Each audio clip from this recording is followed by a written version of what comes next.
And there's also been reports that a lot of these targets were Iranian decoys. Not sure if you've seen those videos. That hasn't been verified. How possible do you think that is? I find that to be unlikely, just considering the level of expertise or level of success that the Mossad has had. If they knew where all these commanders lived, I'm sure they'd know what's a decoy and what's not a decoy. Would you agree? No, decoys are actually very effective. During the Kosovo air campaign in 1999, during that 78-day period when I was the director of the Joint Operations Center at Supreme Headquarters Allied Powers Europe, we monitored everything we could on the ground. And I would say that easily 70% or more of the targets that we struck were decoys. It's very difficult to tell from satellite imagery, let alone low Earth orbit satellite imagery. And then on top of that, intrusions into the airspace with unmanned systems. It is very hard to distinguish all the decoys from what's real. So, no, I'm not surprised to hear that. That's part of the art of war. That always happens. So what now, Colonel? When we spoke, when Hezbollah and Israel were at war, what happened afterwards? Obviously, Hezbollah's leadership were all. I think we spoke just before Nasrallah was killed, and now there's this calm on the Lebanese border, which is surprising, by the way, how Hezbollah distanced themselves from the war that's ongoing right now, which is a separate question. But what happens now between Iran and Israel? Does that continue escalating? Could that become into a regional war? How can Iran retaliate? And how far will Israel go? Well, this depends at this point very heavily on the United States and decisions made in Washington. I'm sure the Israelis have concluded that they cannot achieve their aims. And their aims, in addition to regime change, also include destruction of the enrichment facility and the nuclear capacity that Iran has developed without us. In other words, if we don't come in and help them, they can't achieve those aims. They need the GBU-57, the bunker buster bombs. Yeah, well, not just that, but there are many, many missiles, many different kinds of munitions. It's a very complex and time-consuming operation. It won't happen overnight, but I think they're looking for the B-2s to show up at very high altitude where they think they can bomb with impunity to attack these facilities. And they hope that this will rescue Israel from its current position, because Israel's position grows weaker by the day and Iran's grows stronger. Why? Because Iran's arsenal of missiles isn't quite inexhaustible, but pretty damn close. They're not going to run out of missiles. They're not going to run out of support. And they've got plenty of supplies and technical assistance pouring into the country from many, many different locations, not just in the Middle East, but also Russia, China, North Korea. There may be others that we don't know about. Iran's position grows stronger every day in the international arena. More and more countries are coming over to Iran's cause. Initially, it's psychological. Over time, it will become more material. Israel's position is the opposite. Israel is increasingly isolated, and it cannot withstand these onslaughts on its own. Remember, every time you fire a missile at a particular target that's incoming, in other words, we're talking about air defense missiles, it's habitual that you fire 2 or 3 missiles against every one missile that is aimed at you. Well, you're going to run out of missiles pretty quickly. And Israel's very small. It's smaller than the state of New Jersey. And Iran is the size of Western Europe. And there are more than 90 million people living in Iran. So while Israel can certainly make life miserable for Iran, it can do a lot of damage. And of course, it always has nuclear warheads. And if it decides that it needs to use a nuclear warhead in order to win its war, that's very dangerous, because at that point, I would be very surprised if nuclear warheads did not show up in Tehran. All right, wow. Going to Iran's retaliation now. I was surprised. I think I was doing a live with Scott Ritter at the time when Iran was hitting Israel back. And Scott said, they need at least a few waves for this to be a decisive retaliation. But they only had, I think, 3 or 4 waves, about 200 missiles. Was that less than you expected? Was it more of a symbolic response, or do you think that was a pretty extensive response from Iran? And what do you expect Iran to do over the next few days? I think the attacks will intensify. The numbers of missiles will increase. The damage that will be inflicted will be much worse. What we're witnessing is the aftermath of the initial disarming strikes that the Israelis launched. The Israelis did succeed in disrupting command and control. They succeeded at least partially disarming or disrupting the integrated air defenses. So to that extent, it was successful, at least for the first 24 hours.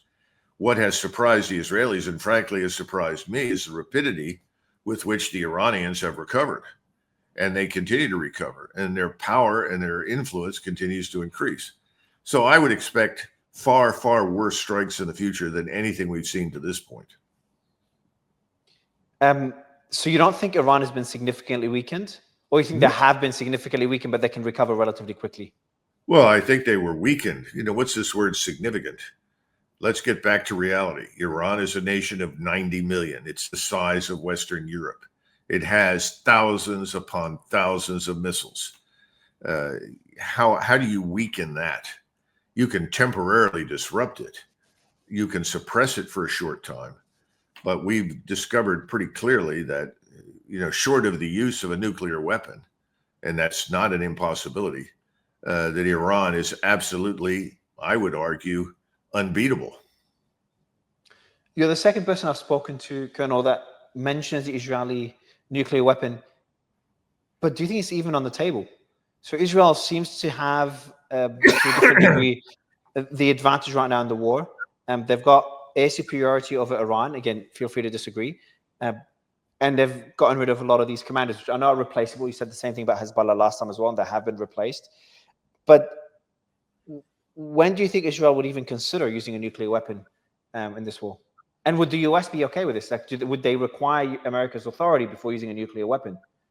Well, let's look at there are two questions here. One is about Israel and the other is about the United States. The Israelis historically have always let it be known, either through the back door, so to say, through other powers, or by inference, that they have a nuclear weapon and that they're prepared to use it. One of the reasons, in 1973, that the Egyptians, once they crossed the Suez Canal and established a defense on the far side, the eastern side of the Suez, and did not march further east, is because Sadat understood that the Israelis had a nuclear weapon.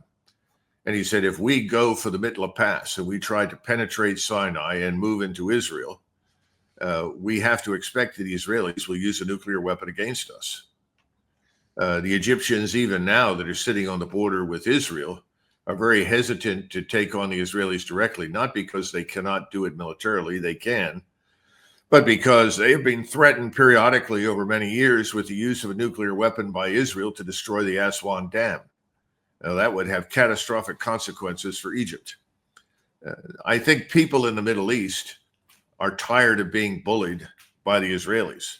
And I think they're looking at Iran as standing up to the Israelis, even though they do not have, at this point in time, a nuclear weapon, and are determined to fight it out. Of course, they're large enough in terms of space and population that they can do that.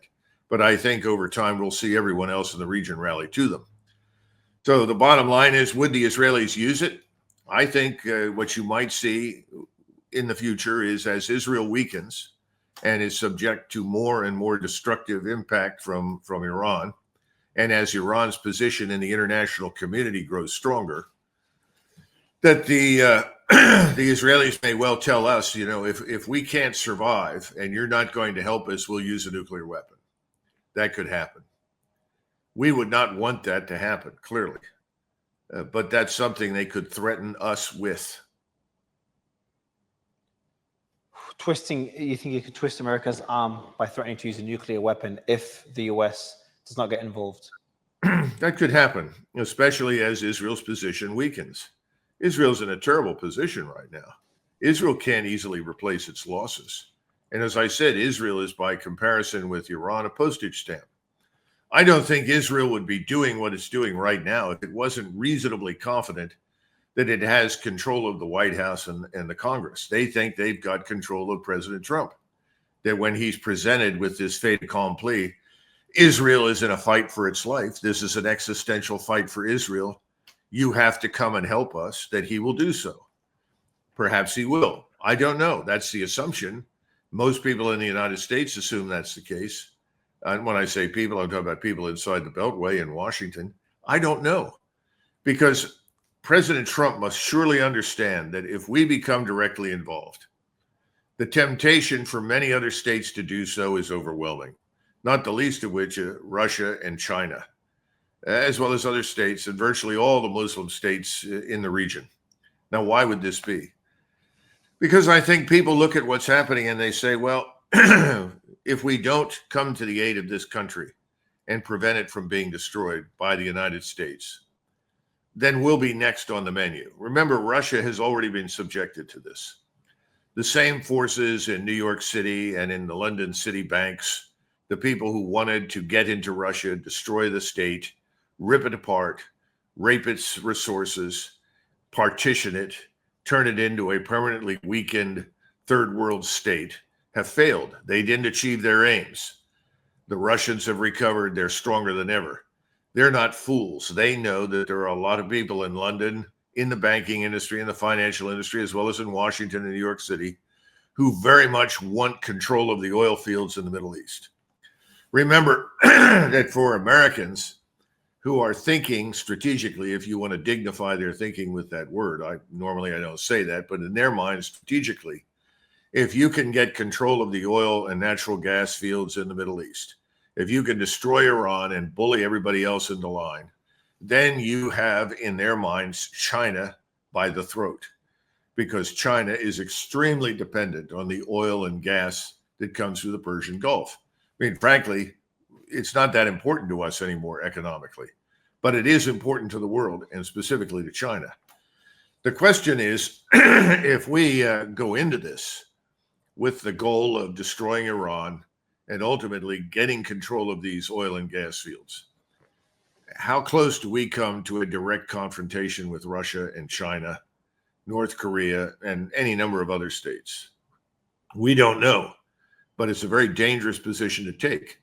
You can only bully and humiliate people to a certain point, and then they stand up and fight back. So I'm very concerned that this thing could rapidly run out of control. You know, Clausewitz used to say, before you start a war, you'd better understand what kind of war you're really fighting. And I think the Israelis thought that they could bully Iran more easily, they could suppress it more easily, they could be successful in their efforts to disrupt and bludgeon Iran than they were. They miscalculated. Iran has recovered. It's growing stronger. This is going to get worse, not better. So that was a bad miscalculation. Now they're falling back, as perhaps they always intended to in any case, on the United States. The United States normally doesn't like to intervene in things unless we can dictate the outcome. We like to impose solutions. We can't do that. The Russians won't sign up for it. Neither will the Chinese. And by the way, I don't think most of the Europeans will.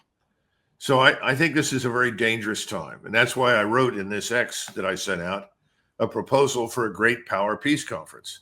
We need the United States to sit down with Russia, China, India, Brazil, these great powers, and help arbitrate the situation. We need to put a stop to what's happening in Gaza. If anybody thinks that this is in isolation from Gaza, they're wrong. The Israeli contempt for human life in Gaza, their readiness to murder and starve tens of thousands of human beings, even millions to death, is something that has profoundly affected the whole world except the United States, because most Americans know very little about it. The media really doesn't cover it very much. So I don't think there's an appreciation of the depth of hostility and the readiness to push back against us that exists today. How likely, before I ask my next question, there's just been a report of an Israeli drone that struck police headquarters in Tehran. So we've got more drones here. That's the footage that just came in. We've got more reports here of Israeli drones being involved. Question I have for you is, how likely is it that Iran strikes US bases in the region before the US gets involved, maybe based on Israel's request? What's a higher risk? The US joins based on Israel's request, or Israel kind of twists Trump's arm into joining, or Iran forces the US to join by hitting their bases? The Iranians will not deliberately attack any US positions in the region unless we directly intervene. Now, they know that we've given plenty of help and assistance to the Israelis. That's not really open to debate. But why would you want to give Washington an excuse to come in full force against you? That would be very stupid. And I think the Iranians are sensitive to that. They will stick to their current approach, which is to focus their attacks on Israel. They will keep an eye out and watch carefully on the things that we do, but they're not going to give us an excuse to go in.